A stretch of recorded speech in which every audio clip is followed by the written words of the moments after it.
Fabrice Michaud, j'ai trop d'âge. J'ai plusieurs métiers depuis, depuis autant d'âge, de consultant, formateur, enseignant, médiateur. Enfin, j'ai fait plusieurs métiers depuis l'âge de 20 ans.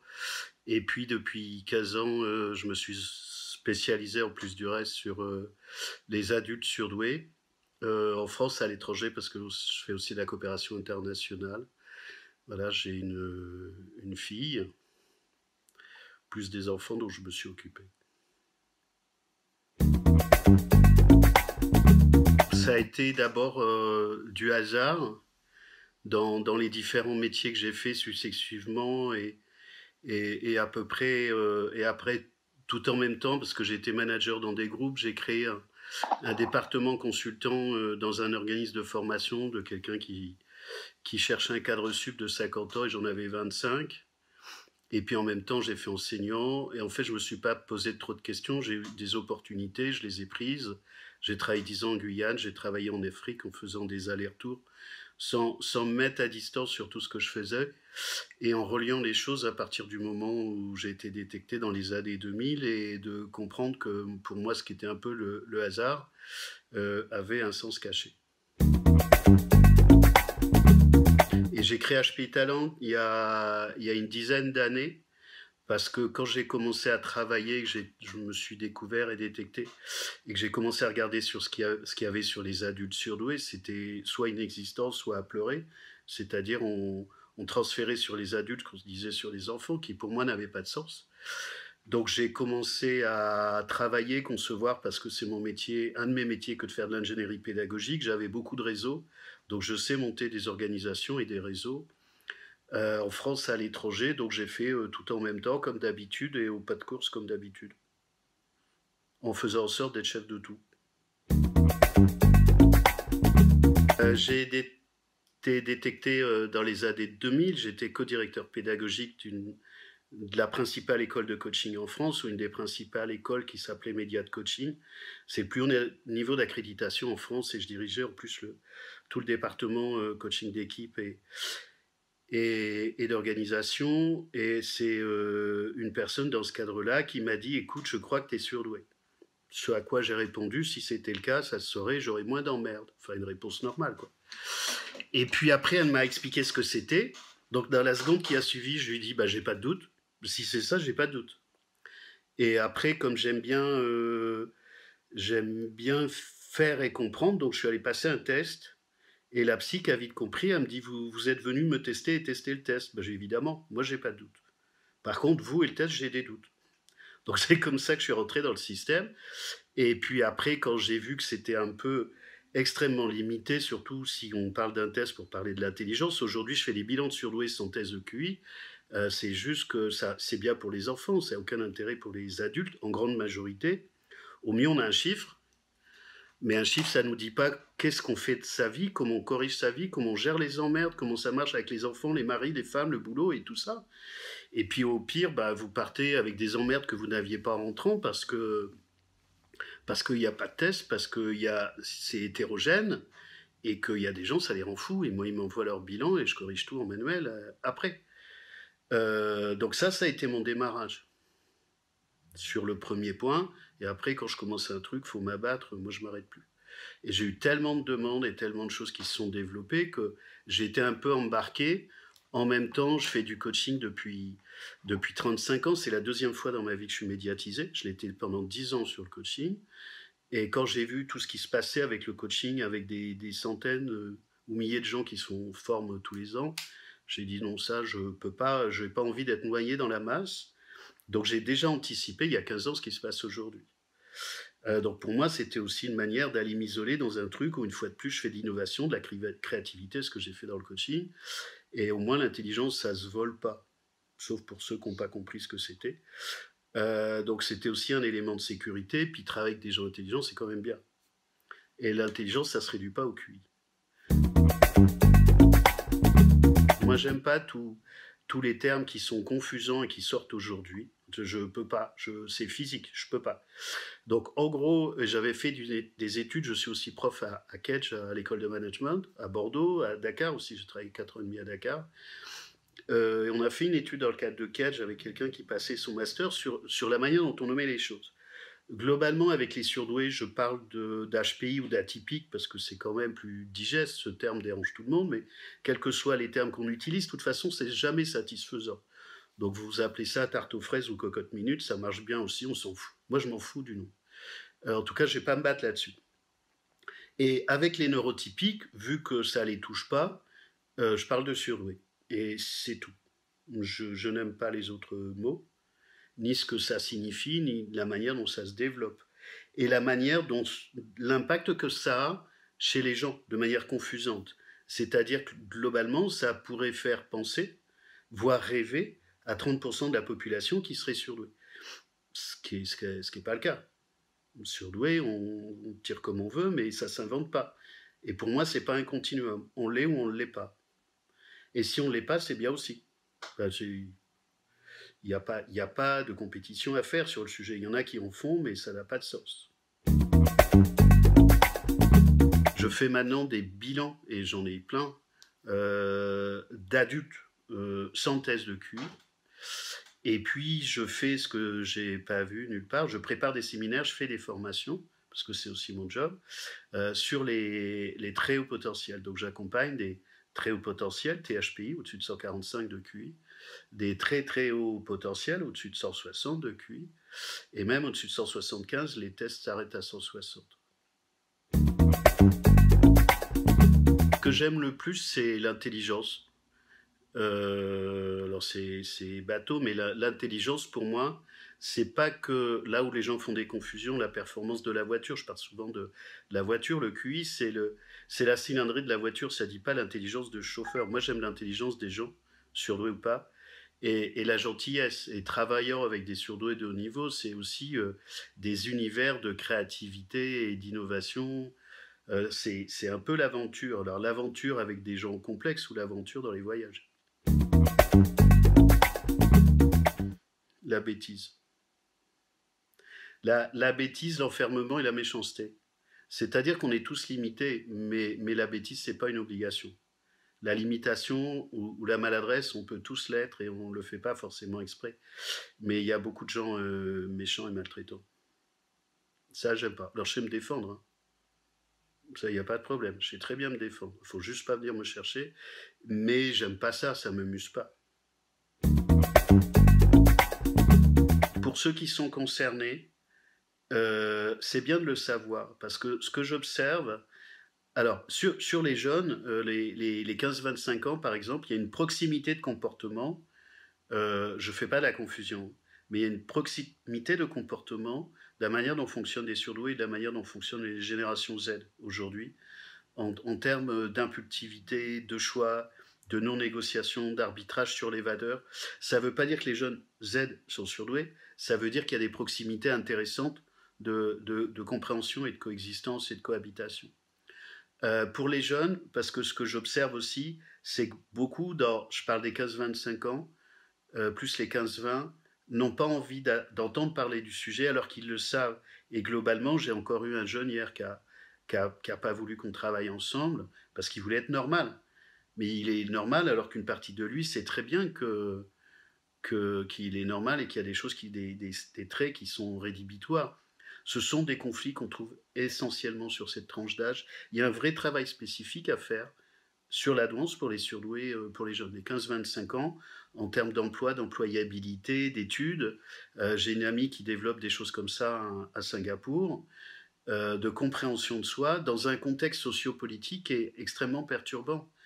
Et en même temps, c'est la première année où j'ai autant de jeunes qui me sollicitent, en direct, sans passer par les parents.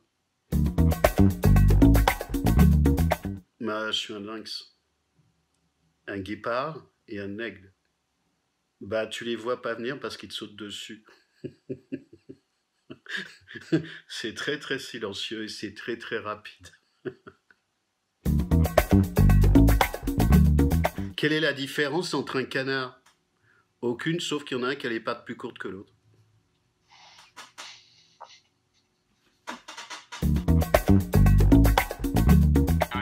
parti.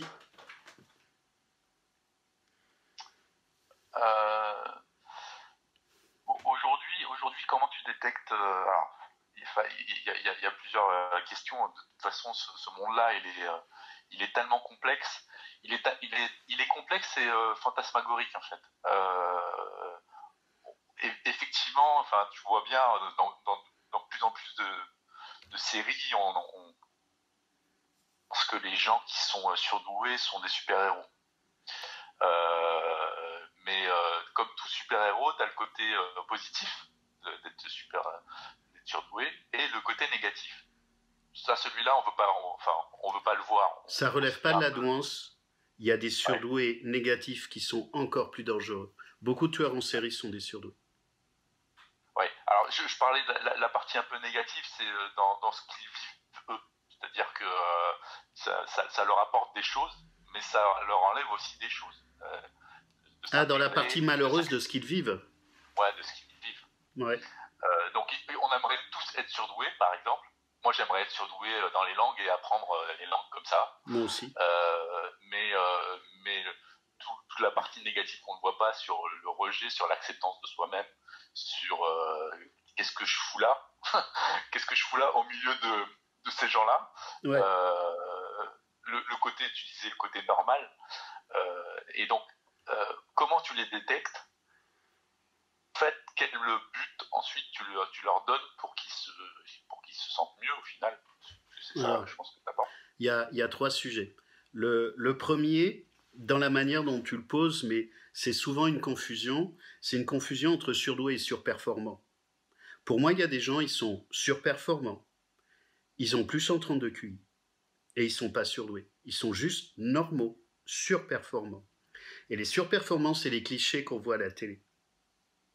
C'est-à-dire que dans un domaine donné, tu parles des langues, ils peuvent être ingénieurs, ils peuvent être docteurs. La moyenne des docteurs, c'est 120. Sinon, il n'y aurait pas autant de docteurs. Alors, pas en mathématiques, pas en sciences, hein, sans doute. Donc, ils peuvent être surperformants dans un domaine donné, et sinon, dans la vie de tous les jours, ils fonctionnent comme des neurotypiques.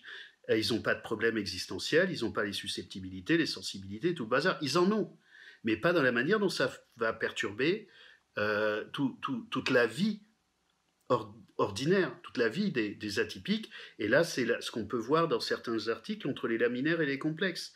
Les laminaires, ce sont les clichés. Donc il y a des surperformants normaux. Ça, c'est le cliché, mais c'est pas parce qu'ils sont surperformants qu'ils ont fait 5 ans ou 10 ans d'études qu'ils sont surdoués.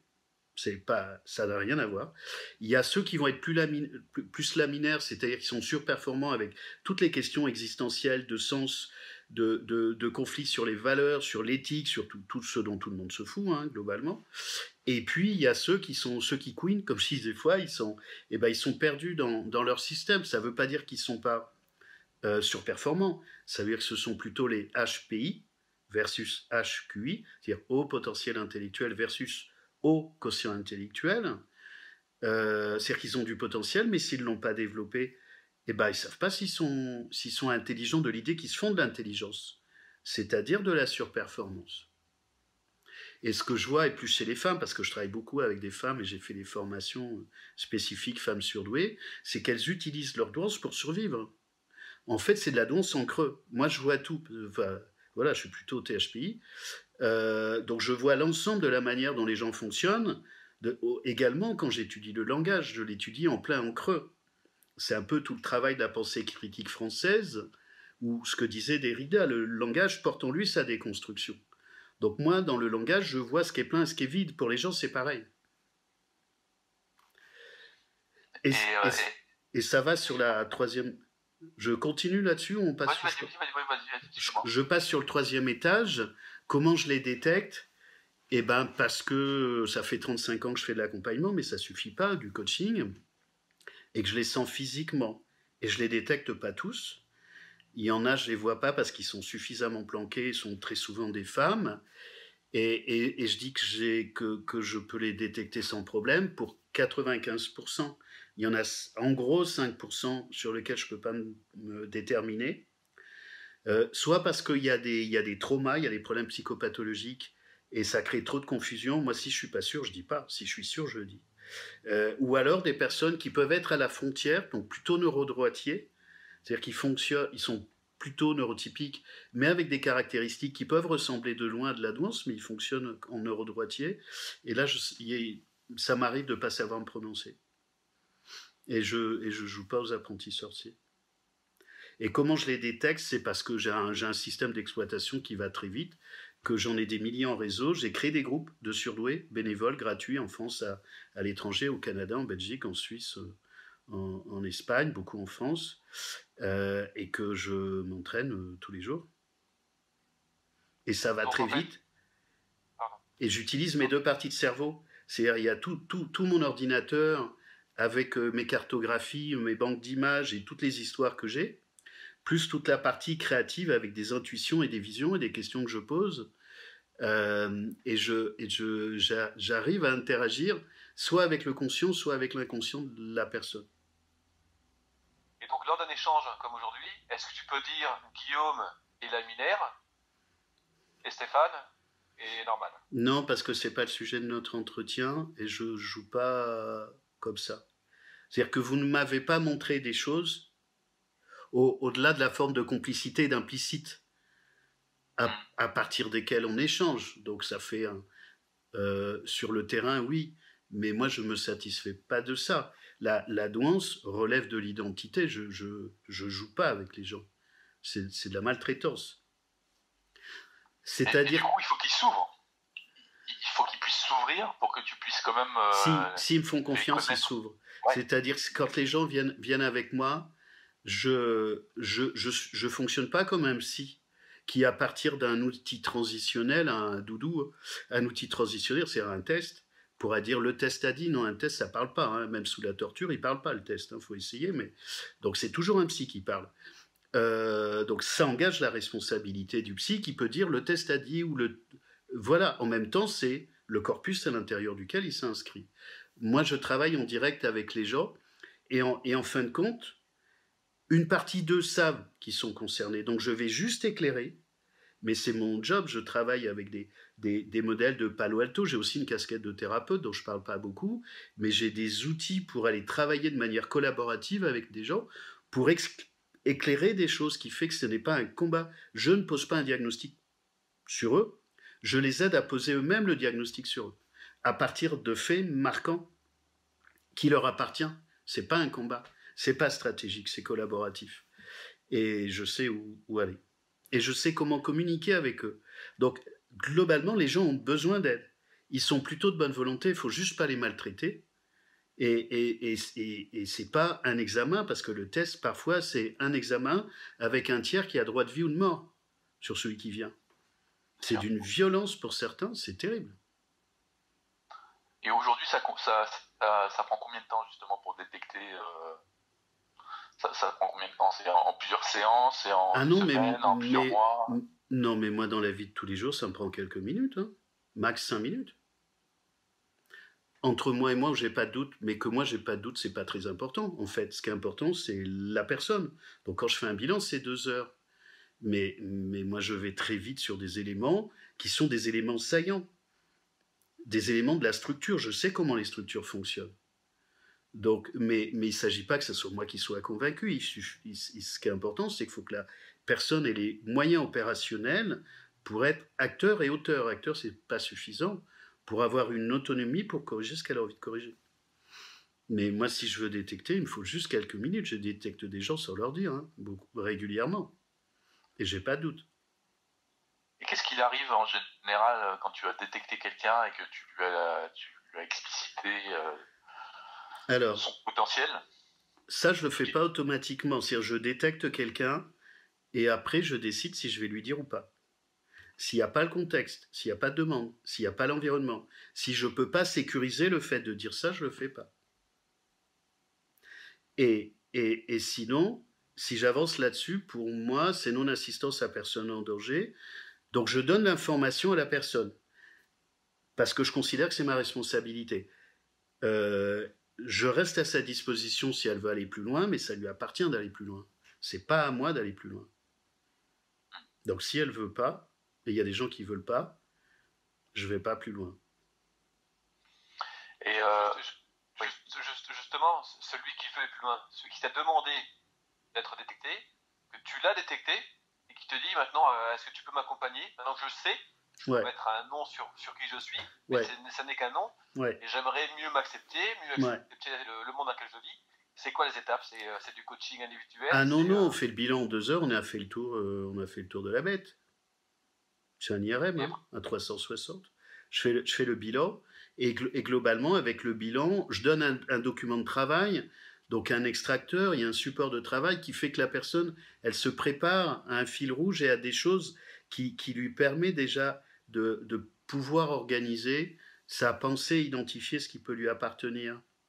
Et après, en 2 heures, on travaille ensemble et on a fait le tour de son système. Elle est autonome.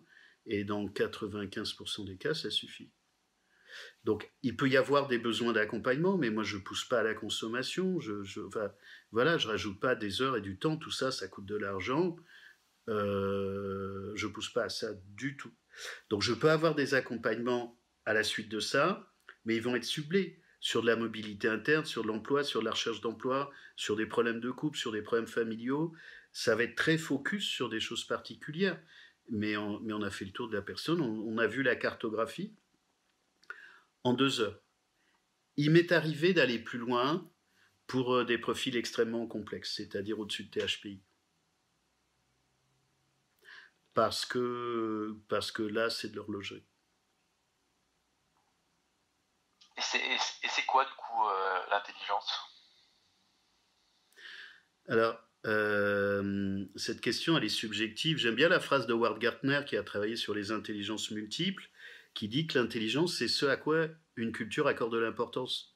Moi, j'ai travaillé 10 ans en Guyane française, en faisant des allers-retours, et je connaissais un mec qui rentrait en profonde dans la forêt, et il ressortait 8 jours après à côté du même arbre. Il avait une mémoire topographique. À Paris, ça sert à rien. Donc la notion d'intelligence, quand on est intelligent dans un monde d'abrutis, c'est pas de l'intelligence, c'est contre-productif, ce qui est quand même assez courant par les temps qui courent. Ou de gens jaloux, méchants, ou perdus, ou maltraités, donc maltraitants. Donc la notion d'intelligence, il faut la contextualiser. Mais de l'intelligence hors sol, moi j'aime beaucoup Alexandre Grothendieck, qui a eu la médaille Fields, qui a refusé le prix Nobel, qui était une star des mathématiques à la fin du siècle dernier, qui est mort en 2014. J'aurais bien aimé le rencontrer parce qu'il habitait pas très loin de ma maison de la montagne. C'est juste un génie. Il a fini en ermite et il a quitté Normal Sup. Et voilà, et puis il s'est fait piller par ses élèves, abîmer par ses collègues. Ça, c'est de l'intelligence supérieure. Donc, dans l'intelligence, ça va être très contextualisé sur la manière dont on reçoit la notion d'intelligence. Et puis l'intelligence, on va l'étalonner à partir de son propre paradigme. Il y a des gens qui ne sont pas surdoués, qui ont une intelligence supérieure pour moi, dans lequel je mets sagesse et conscience. Mais pour moi, il n'y a pas d'intelligence sans sagesse et sans conscience. Donc, comme je dis des fois, il y a des surdoués qui sont très cons. C'est-à-dire qu'ils sont très, très performants, mais zéro sagesse, zéro intelligence de vie et zéro conscience. Est-ce que ça, c'est de l'intelligence? Pour moi, non. Il y a de l'intelligence supérieure à l'intelligence.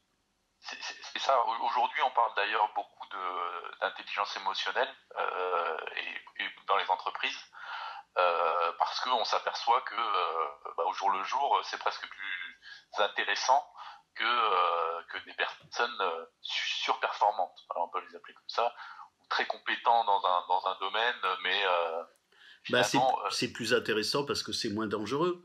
Parce que les surdoués, ils sont chiants, ils captent les choses, ils disent des choses qui dérangent. Ce sont des lanceurs d'alerte, ils vont regarder sous les placards, ils allument la lumière à la cave et au grenier, donc vaut mieux aller faire du bisounours New Age. Mais voilà, pour moi, le QE, parce que c'est un peu à la mode, un surdoué, il a forcément du QE.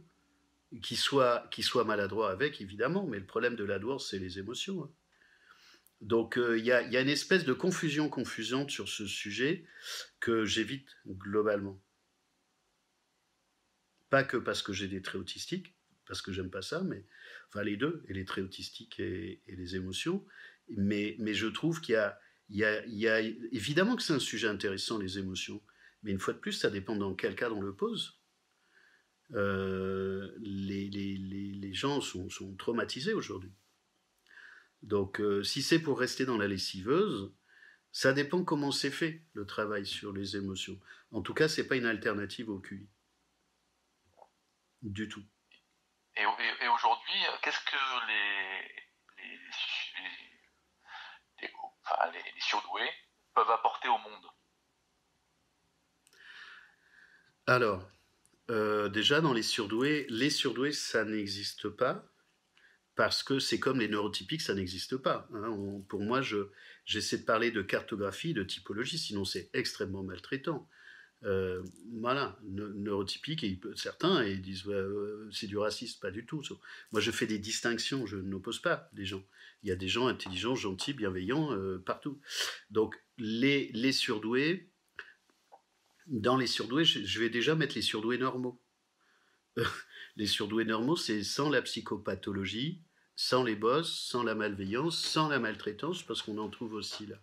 Ce qu'ils peuvent amener dans le monde d'aujourd'hui, c'est ce concept qui sort depuis 2 ou 3 ans, qui est le concept de VUCA, volatilité, incertitude, complexité, agilité, je perds le nom en général, le dernier. Et en fait, c'est comment naviguer dans un gros bordel, donc ça tombe bien, c'est là qu'on est aujourd'hui, sans perdre la tête, tout en essayant de prendre soin des gens, parce qu'un surdoué normal, il prend soin des gens, ce qu'on ne va pas trouver chez certains surperformants qu'on n'aura rien à foutre des gens, de prendre soin des gens, de prendre en compte un ensemble de paramètres politiques, techniques, environnementaux, avec un certain niveau de data, qui fait qu'il faut quand même avoir le cerveau pour maintenir tout ça, tout ça en émergence, et voir des conduites à tenir et des routes à prendre. Donc c'est de faire l'économie des voies sans issue, c'est pas abandonner les gens, ce que normalement un surdoué normal, naturel sait faire, c'est prendre les bonnes décisions et prendre les bonnes routes, et faire les bons choix. Mais tout le monde ne sait pas faire ça, parce qu'après il faut décider. Donc ça va dépendre de choses qui ne relèvent pas de la douance, qui relèvent de l'histoire familiale, du transgénérationnel, sur du courage, sur la prise de décision. Les surdoués, normalement, ils sont courageux si on ne les a pas maltraités. Mais savoir où on va et pourquoi on va. Alors dans le pourquoi on va, il y a toujours cerveau gauche, cerveau droit, qui est une cartographie qui est fausse, mais qui est quand même utile. C'est pourquoi on va avec la partie d'arbitrage du processeur, et pourquoi on va, je ne sais pas, parce que je vois que c'est là qu'il faut aller. Et j'ai pas de doute, c'est là qu'il faut aller. Donc ça, c'est plus difficilement partageable, et c'est ce qu'amènent les éclaireurs, ou les leaders, ou les inventeurs dans l'histoire de l'humanité. En fait, si on prend les grandes inventions, elles sont arrivées entre les deux par hasard, mais elles ne sont pas un processus logico-mathématique. Ce qui est disruptif n'est pas logico-mathématique. Donc c'est là où ils peuvent avoir des grandes contributions. Et si on prend le cas de Stéphane qui ne s'arrête jamais, en fait il a un moteur non dompté dans sa tête. Il faut brancher une batterie dessus. Je suis sûr qu'il pourrait générer l'électricité. Je pense que moi j'ai trouvé c'est juste que j'ai pas trouvé encore comment brancher des trucs sur sa tête pour créer de l'énergie illimitée pour le monde entier. Est-ce que si on fait comme s'il n'était pas là, hein, ouais. pas, mais est-ce que pour lui de prendre conscience que il est plutôt du côté des surdoués ou plutôt du côté des peut-être qu'il est du côté des fous, est-ce que ça peut lui faire du bien ou il vaut mieux qu'il le sache pas? Mais il vaut mieux le savoir. De toute façon, c'est un processus neurocognitif qui fait que, alors, c'est pas possible de ne pas le savoir parce qu'il y a une part qui sait, mais c'est de mettre du sens et de l'optimisation du dispositif. C'est-à-dire que le fait de ne pas concevoir, c'est une porte d'entrée. D'être surdoué ou pas, on s'en fout. Puis de l'appeler comme ça ou pas, on s'en fout. Enfin, on peut l'appeler n'importe comment. Hein. Mais c'est de prendre conscience d'un dispositif interne, de traitement de l'information, de rapport au monde pour l'optimiser. Sinon, on l'ignore. Le nombre de HPI ou de THPI même, qui redécouvrent leurs aptitudes et qui passent de la brouette à la Ferrari ou à l'avion de chasse, alors qu'ils avaient ça au potentiel. J'ai une jeune femme que j'accompagne toujours, qui a dit à son président qu'il avait une Ferrari au garage avec le frein à main et une bâche dessus. Depuis, elle est conseillère du président, elle a 27 ans. Bon, il a bien suivi, hein. Elle l'emmerde et puis il lui rend bien, mais elle est chiante quand même. Mais elle a monté 4 marches et elle a gagné 10 ans de sa vie. Et j'ai encore quelqu'un qui m'a appelé hier, un jeune, qui m'a dit, en fin de compte, j'ai travaillé, il est extrêmement intelligent, il me dit, je viens de découvrir, il m'a envoyé le message hier, il me dit, je viens de découvrir que mon inhibition intellectuelle, parce qu'il a fallu que je freine pendant ma vie, a fait que je n'ai pas vu que je suis un passionné de mathématiques, et il veut aller à l'école d'ingé de la ville de Paris. Donc ça peut produire ça.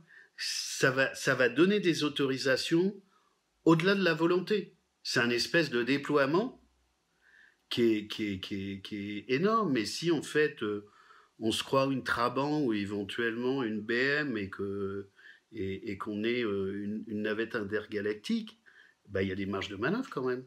Et en termes de légitimité aussi. Soit pour interagir entre soi et soi, mais interagir avec les tiers. Alors c'est pas sûr que les tiers apprécient parce qu'un certain nombre vont être jaloux ou ça va les renvoyer à un certain nombre de choses. C'est aussi apprendre à comment interagir avec les tiers neurotypiques. Parce qu'ils ne le font pas tous exprès. Puis certains sont maladroits, on peut tous être maladroits. Donc en fait, ce sont deux langues étrangères à apprendre. C'est la manière dont on fonctionne différemment et dont on a des interactions non différentes, mais aussi comprendre comment il faut apprendre la langue étrangère des autres. Et ils ne causent pas pareil. Oui, mais tu parles de deux langues, entre neurotypique et neurotypique. Moi, j'ai cru comprendre, dans mes quelques lectures, qu'il y avait également deux langues entre neuroatypique, laminaire et complexe. Alors, si on prend le bouquin des phylocognitifs de Nussbaum avec Revol et autres, en fait, pour moi, c'est un peu rigide. T'as les laminaires et les complexes, donc fois de plus, je partage pas bien ce bouquin, mais comme beaucoup, pas tous, mais beaucoup. La manière dont j'utilise ça, et j'en parle dans ma conférence qui est en ligne à Tunis, où j'avais que des chercheurs, des universitaires, de conseillers de ministres, hein, que des chefs, je le prends comme une carte. C'est-à-dire qu'il y a des gens qui sont laminaires dominants, complexes dominants, les deux, laminaires complexes, et puis il y a des laminaires qui se mangent des murs parce qu'on leur a dit qu'ils étaient formidables et ils font péter leur boîte, j'en ai vu, et ils deviennent en fonctionnement complexe. Et il y a des complexes à qui on fout la paix, qui peuvent déployer, qui passent en mode laminaire. Donc moi je le prends comme une carte et pas comme un enfermement de personnes. Mais un complexe, quand il peut se déployer, qu'on lui donne les moyens, ça peut être une fusée en mode laminaire. Il ne va pas abandonner le complexe, mais il peut vraiment se déployer. Okay. Et tu parles de deux langues différentes, donc c'est à l'atypique d'apprendre la langue du typique. Ah oui. Mais c'est également, mais ça va aller dans les deux sens. Si jamais tu es en couple avec quelqu'un qui est typique et que toi tu es atypique, tu fais comment? Si tu es en couple avec quelqu'un qui est typique et toi qui es atypique. Alors, je discutais tout à l'heure avec Ariel Ada, et c'est un autre sujet de discussion. Elle a écrit un bouquin sur les relations amoureuses, et Monique de Kermadec aussi l'année dernière. Ça, alors, je réponds pas directement là-dessus, de manière abrupte là-dessus, parce que j'ai tous les exemples. Ça va dépendre qui est surdoué et qui n'est pas surdoué. C'est beaucoup plus compliqué si c'est la femme qui est surdouée et l'homme qui ne l'est pas, parce que ça va le toucher sur possiblement ses jeux de compétition. Donc, si c'est clair pour les deux, qu'il y a de l'amour, de la compréhension et de la tolérance, ça marche. Mais est-ce qu'il va y avoir de la compétition? Est-ce qu'il va y avoir de la jalousie? Moi, ça m'a coûté un divorce, mais je ne savais pas comment j'étais fabriqué, et aujourd'hui, c'est pire. Je suis pire que ce que j'étais avant. À tout scanner, à tout voir, à tout contrôler, et au pas de charge. Mais je ne savais pas pourquoi.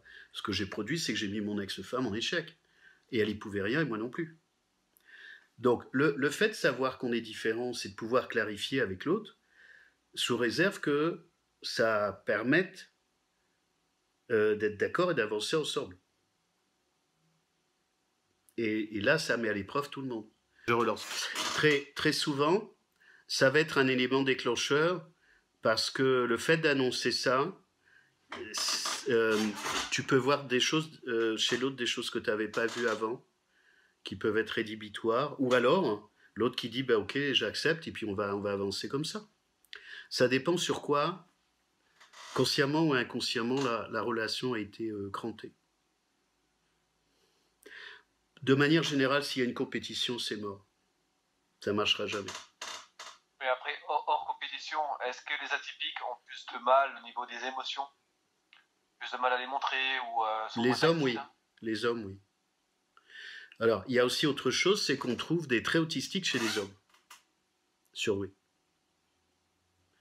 Dans l'intervention que j'ai faite au congrès de la Douance, alors ça a fait un certain effet, j'ai parlé des châteaux de cartes pour les femmes, en fait, qui construisent quelque chose qui est assez fragile. Les hommes sont plutôt des châteaux forts. Donc la question des émotions, on peut la trouver chez les hommes en général, chez les hommes autistes, mais des hommes HPI avec des traits autistiques, ouais. Donc la question des émotions, ça a forcément une raison d'être. Soit sur ce qui relève de la douance, soit ce qui relève de l'histoire de vie. Et si on est entre surdoués, c'est pas forcément un problème, parce qu'il y a une acceptabilité de la distance des modes communicationnels invisibles. Mais si on se retrouve après dans la cartographie homme-femme, si les femmes, comme certains, ont besoin d'interaction et de parler, ça peut créer des troubles et des frustrations. Est-ce que l'atypique a plus de chance ou de malchance de faire un burn-out? Évidemment. Le typique. Et le complexe davantage que de laminaire? Les deux. Les deux, il y a des laminaires qui... Beaucoup de startups sont créées par des surdoués. Moi, j'en ai accompagné. Ou des Asperger aussi pour l'IT. Mais certains vont se mettre en échec ou en burn-out. En burn-out parce qu'ils vont au-delà des limites, parce que quand ils vont sur les limites, ils vont encore plus loin, parce qu'ils font le boulot de 3, parce qu'ils sont dans le déni, parce qu'il y a un truc même pas mal, parce qu'il peut y avoir un programme de justification, de démonstration sans fin, et là on peut avoir des transactions parentales. Moi, si je travaille avec des personnes, alors vaut mieux, en attendant, moi j'ai fait un burn-out et demi, mais j'ai des médecins qui me suivent, j'étudie la médecine aussi. Donc j'ai une forme de plasticité ou de résilience que j'organise, soit parce que j'ai trop de boulot, ou j'ai un programme à responsabilité, si on me demande un truc, je fais. Mais je sais, enfin, il faut aller voir tout. Le burn-out, c'est la partie émergée, il faut savoir de quoi ça parle à l'intérieur. Comment tu fais le soir pour éteindre ton cerveau? Eh ben, écoute, d'habitude, je dors bien. Et là, j'ai trouvé avec mes médecins, moi j'ai un mini-hôpital chez moi. J'ai plusieurs produits de mélatonine. Tu as Effexor, qui est un précurseur de sérotonine, qui aide. J'ai 2 ou 3 produits. En ce moment, c'est parfait. Pour moi. Du coup, t'as arrêté la picole? Oh bah non. Non, mais j'ai travaillé 10 ans dans les restaurants. Je sais très bien cuisiner depuis l'âge de 12 ans. Et j'ai une très belle cave. Ah bah non, quand même, il y a des plaisirs dans la vie, il y a des vrais plaisirs. J'ai des très gros produits. Non, parce qu'on dit que les atypiques ont tendance à picoler un peu plus que les typiques. Alors, oui, bien sûr, mais en fait, il faut élargir ce sujet à tout ce qui est addiction. Sauf que les addictions, si t'es atypique, c'est comment calmer les émotions, comment calmer le feu dans le ventre, donc des problèmes de porosité des intestins, de microbiote, parce que c'est aussi le terrain immunitaire, parce que c'est les émotions, c'est tout ce bordel-là. Donc on est dans un continuum des émotions. C'est le feu dans la chaudière. C'est les centrales nucléaires. Donc tu as ça, la drogue, le sexe, le chocolat, mais le chocolat c'est moins grave. Mais il y a ce sujet-là, oui, bien sûr, mais c'est pas que l'alcool. Hein. C'est anorexie, boulimie, drogue, c'est comment on calme le feu et les émotions. Et alors, comment on calme tout ça? C'est très personnel. C'est très personnel. Tu as acupuncture, massage, il y a tout ce qui est tout ce qui est médicaments, médecine chinoise, médecine homéopathique, phytothérapie, gémothérapie. Faut travailler sur tout le terrain immunitaire, ça prend du temps. En médecine douce, hein, genre. Et puis sur les neurotransmetteurs, GABA, dopamine, sérotonine, acétylcholine. Moi, j'ai 3 médecins avec lesquels je joue, hein, des atypiques. Plus j'étudie ça, plus je fais médecin moi-même, de cobaye moi-même. Mais il faut qu'on soit nos propres médecins, nos propres coachs, parce on est tous des prototypes. Donc ce qui marche pour les seins ne marche pas forcément pour les autres. J'en parle dans mes formations, mais alors je ne suis pas médecin, donc il faut que je fasse gaffe à ma peau. Et ensuite, ce qui marche pour les uns ne marche pas pour les autres. Par exemple, j'étais avec un des médecins avec lequel je travaille cet après-midi. Elle me dit mélatonine, ça marche pour certains surdoués, pas pour d'autres, par exemple. Il faut tester. Moi, je teste. Ouais, c'est un peu la pointe de l'épée et l'inconnu de toute façon. Ben non, c'est pas de l'inconnu parce que c'est notre carcasse, mais il faut qu'on aille expérimenter et de voir ce que ça touche et comment on peut avancer de manière non violente avec nous-mêmes. Mais c'est un sujet à vie. C'est un sujet à vie. Donc Ça peut être le sujet. j'essaie d'être prudent sur les trucs tout faits à la con, hein, ce qui est un pléonasme. Mais c'est pas interchangeable, faut prendre 1000 précautions. Et comme je suis pas médecin, je veux pas être attaqué. Donc moi j'ai des expériences, je sais travailler pour moi et je travaille avec des professionnels. Parce que tu as tout le métabolisme. Et là on est entre hommes, mais les femmes ont des problèmes spécifiques d'endométriose ou de choses comme ça, ou de problèmes de grossesse ou autre, spécifiques sur le ventre, parce qu'en plus le ventre il a aussi une autre vocation pour les femmes. Donc il y a vraiment, quand je dis les femmes la double peine, il y a vraiment des choses spécifiques pour les femmes surdouées. En termes d'emmerdement, hein, j'entends. Et tu penses qu'il faut être justement. Moi je prends le mot surdoué, mais il faut être surdoué pour aider les surdoués, au moins pour les comprendre et pour pouvoir. Alors, je vais être un peu prudent. J'ai l'expérience et le témoignage de psy non surdoués qui aident des surdoués. Mais à un moment donné, alors si on va de la THPI, t'es pas équipé, pour moi c'est pas possible. C'est-à-dire que, comme beaucoup de surdoués, si tu dois en plus faire des explications sur ce que tu expliques, faut oublier quoi. Mais je le prends à contresens, c'est pas parce qu'on est surdoué qu'on est en soi compétent pour accompagner les surdoués. Voilà, c'est la prudence, hein, parce qu'on va projeter sa propre cartographie, mais les surdoués, c'est pluriel. Hein. Donc le fait des surdoués, c'est intéressant, mais c'est un engagement, une responsabilité supérieure. Donc il faut apprendre tous les surdoués de l'idée. Voilà, je forme des gens, je forme des professionnels pour accompagner les surdoués, c'est-à-dire des gens qui ont déjà fait un travail de mise à distance sur transfert contre transfert et qui ont des outils. Parce que forcément, quand on est surdoué, ben, il y a des failles, il y a des besoins, il y a des envies. Donc il y a un risque que tout ça soit projeté chez le client en tant que professionnel. Et tu penses que c'est inné ou c'est acquis Surdoué? Ouais. Non, c'est inné. Tu n'es ou pas. Après, ça peut être gommé. On peut être maltraité, mais en surdoué. Mais tous les surdoués sont pas forcément précoces. Ils n'ont pas forcément une baguette magique et sont pas forcément laminaires. Il y a vraiment des surdoués. Moi, j'ai des profils très très étranges. Avec des difficultés, c'est-à-dire que c'est pas saillant la douance. C'est dans le rapport au monde, dans la complexité du rapport au monde. Et si les dons n'ont pas été exprimés, ben la personne elle se dit non, je suis pas surdoué, c'est pas possible quoi. J'ai rien vu. Ben j'ai rien vu parce que j'ai rien produit, mais ça n'empêche pas. C'est pas parce qu'on prend une Ferrari pour aller acheter du pain que c'est une trottinette. Hein. Non, c'est toujours une Ferrari, puis on crame le moteur en plus. Bon, bah c'était super. Ça donne envie d'en savoir plus. C'est d'une grande complexité, ça nécessite 1000 précautions et pas d'amalgame. Surtout pas d'amalgame. Et surdoué en tant que tel, ça n'existe pas, c'est une famille, c'est comme neurotypique. Il y a beaucoup de sous-ensembles, il y a plein de nuances. Dans mes formations pour les professionnels, je passe une journée que sur de quoi on parle quand on parle de surdoué. Une journée. J'ai en moyenne 140 slides par jour. Donc ça se fait pas à l'arrache comme ça. Hein. Sinon, c'est très maltraitant, mais surtout, ça conduit à ce qu'un certain nombre de personnes pensent qu'elles ne le sont pas alors qu'elles le sont. Et si c'est dans l'autre sens? Ouais, c'est quoi le pire? C'est-à-dire? C'est quoi le pire? Celui qui pense l'être, mais qui ne l'est pas? Celui qui ne sait pas qu'il l'est? Non, celui qui pense l'être, mais qui ne l'est pas, ça le touche pas pareil. Ça parle d'autre chose, ça s'entend. Moi, je l'entends.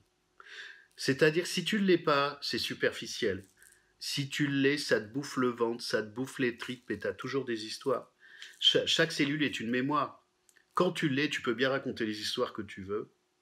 Quelque chose en toi le sait. Et ça a une histoire. Et l'histoire, c'est pas Walt Disney, hein. C'est une histoire de vie. Mais quelqu'un qui ne l'est pas, il n'a pas cette histoire-là. Il a du fantasme, c'est du gadget, quoi. Oui, il peut avoir autre chose qui relève de la psychopathologie et que ça l'arrangerait d'être surdoué. Ben, c'est possible. Mais pour moi, ça s'entend. Ça s'entend.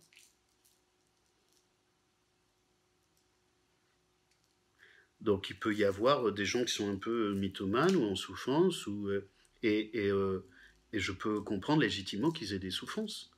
Mais le fait d'être surdoué va pas résoudre. S'ils le sont pas, ça résout chez des surdoués, ça résout pas chez les autres.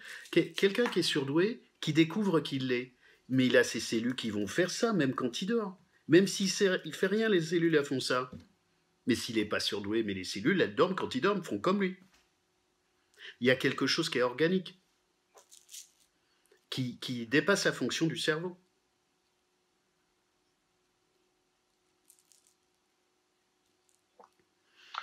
Moi, je suis rassuré alors. Pourquoi ça fait ça? Moi, ça va.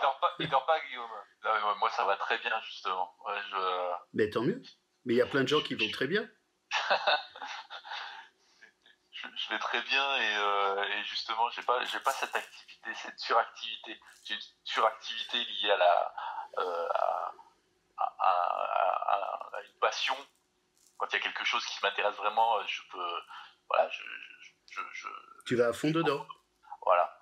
Mais sinon, je suis très à l'aise avec l'oisiveté. Je suis très à l'aise avec l'inconnu, je suis très à l'aise avec l'oisiveté. C'est-à-dire de ne rien faire, c'est devenu dans mon boulot, je dis à tout le monde, mais moi je sais rien faire, les gars. Et je sais ne rien faire. Ça, c'est un truc d'artiste. En fait, c'est un processus psychologique, ça s'appelle le mode par défaut. En fait, quand tu dis que tu sais rien faire, tu as plein de trucs en fond d'écran qui tournent. Ah oui, mais je suis obligé. Je suis obligé de ne rien faire pour... Alors, tu trouveras ça sur Internet, c'est le mode par défaut, personne ne connaît ça. C'est un processus psychologique. C'est que même quand tu éteins l'écran, tu as l'ordinateur qui continue à tourner. Mais tu as des surdoués qui ont réussi, et tant mieux, à trouver un mode d'équilibre. Bon, là, en plus, tu leur fais de l'hypnose. Hein, tu leur fais coucou, tout va bien. Et tu gères ton système. Mais il y en a plein comme ça. Et tant mieux, et heureusement. Là, le problème, c'est que les personnes pour lesquelles ça va bien, on ne les voit pas dans le scope. Il y a un biais d'échantillonnage. Parce qu'il n'y a pas de raison qu'elles se fassent identifier. Il n'y a pas de raison qu'elles se fassent remarquer ce qui viendrait perturber leur système. Et puis, si tout va bien, c'est pas utile de se prendre la tête. Et il y a des surdoués qui fonctionnent comme ça, mais très très bien. Mais très très bien. Ils ont 3 coups d'avance, ils maîtrisent tout le monde, ils contrôlent tout le monde, ils manipulent tout le monde, ils savent ce qui les arrange, et ben très bien. Enfin, je le mets en positif, hein. Et si tu peux gérer ton environnement, ben c'est parfait. Le problème, c'est qu'on parle de ceux qui ont des problèmes. Donc il y a un vrai biais d'échantillonnage sur le sujet. Moi, j'ai plein d'amis, ils sont surdoués, tout va bien pour eux. Ils n'ont pas de doute qu'ils fonctionnent différemment, ils savent très bien articuler leur fonctionnement et la digestibilité de leur fonctionnement dans un environnement social, familial ou autre. Ben, très bien. Quelle part de la population est atypique? Pardon? Quelle part de la population est atypique? Alors, objectivement, en gros, on ne sait pas. Les chiffres à la mode, ça va être 2 à 5%. Donc, comme c'est de plus en plus à la mode, là vraiment ça explose depuis 3 ans, mais ça explose en termes de détection. Et c'est un effet exponentiel parce qu'on s'adresse quand même à des surdoués, donc ça va rapidement, c'est pas des mous en général. Donc c'est les enfants, plus les enfants qui percutent chez les parents, les parents qui percutent chez les enfants, plus les amis, parce qu'il y a des résonances magnétiques, donc tout le monde se connecte, ça va extrêmement vite. Donc il y a 5%. Après, si on va sur les THPI, 150 c'est 1 pour 1000 d'homologues, 160 c'est 1 pour 30 000 d'homologues. Donc là, on est vraiment sur du prototype. Mais on va dire 5%, une personne sur 50. Et en général, ça fait du monde. Ça fait du monde, hein. Bah oui, bien sûr que ça fait du monde. Et si on prend les THPI plus les autistes Asperger, c'est une personne sur 10. Si on met TDA, tout ça. Moi, j'explique que si on, pour les surdoués, ceux qui sont concernés, ceux qui vivent avec, ceux qui ont les enfants, ceux qui ont les parents, ceux qui ont les amis, ceux qui ont les collègues, plus de 40% de la population est touchée par le sujet. En tant que collègue, en tant qu'ami, en tant que frère, sœur, parent, voisin. Touché. Pas forcément concerné. Touché. 40%. Est-ce qu'il y a une étude qui a été faite par rapport au bonheur concernant typique versus atypique? Bah, t'es exigeant en même temps. Le bonheur chez les surdoués, c'est la quête d'un Graal. Il y en a qui l'ont. Alors après, ça dépend comment tu définis le bonheur. Mais comme les surdoués sont plutôt extrémistes, plutôt perfectionnistes, avec une forme d'esthétique, ça dépend si sur le bonheur, tu lui mets une variable atteignable ou pas. Ok, donc c'est jamais atteignable. Donc, moralité, les atypiques ne sont pas heureux. Bah souvent, oui. Donc, Ils peuvent avoir des compromis satisfaisants.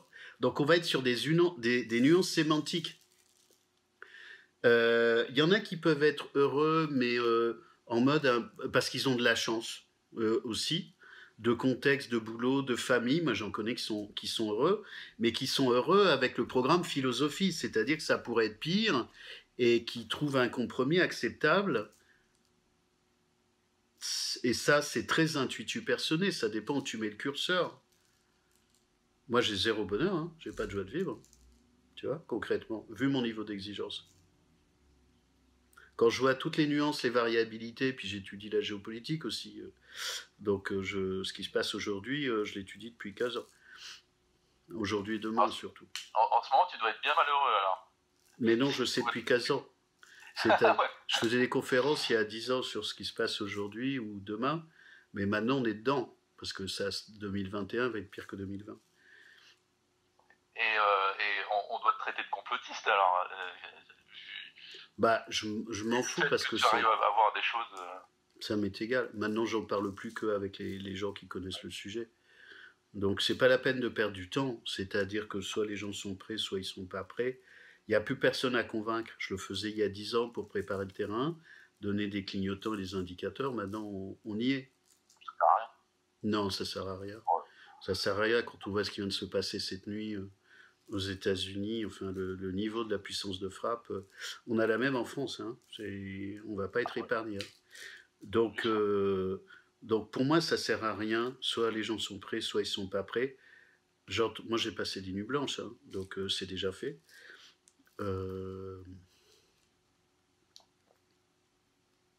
Et puis j'ai quand même beaucoup de réseaux dans plein d'endroits.